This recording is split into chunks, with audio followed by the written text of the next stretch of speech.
It was actually very, very challenging for me. I just came back from service.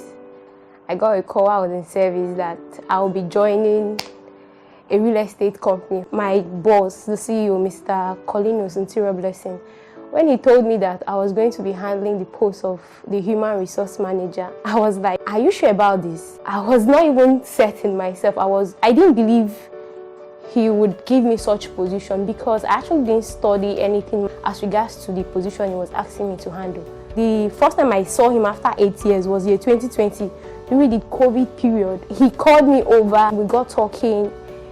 He started relating his plans. In his playful self, he really didn't really say much. He just actually hit the key on it. I was like, he wants me to be part of this. And then that same 2020, around October, we had our Expo conference where I had to come all the way from Anambra State where I was serving.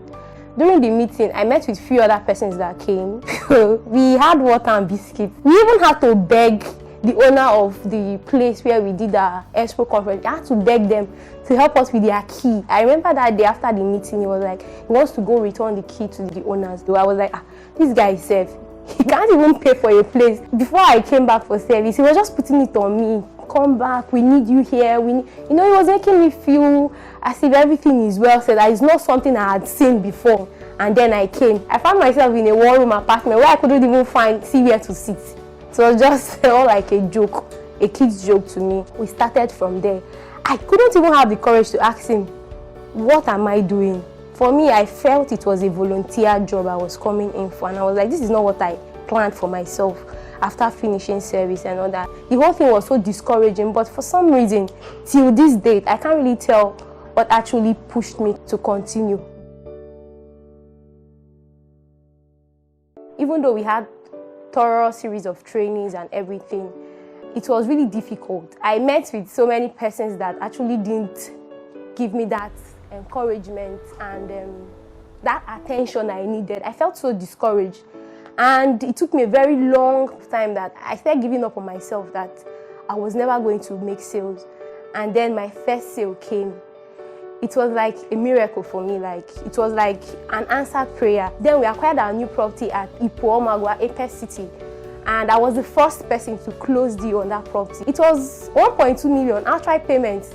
Unlike the series of months, I had to keep talking to people for people to buy property. But to this particular client that bought from me, I didn't really say much to the person. I was even scared he was never going to buy, but it just came. I started with them with nothing, but currently we have 11 staffs we are paying. We have a very big office space. I have my own office space. We are way higher than where we are expected to be.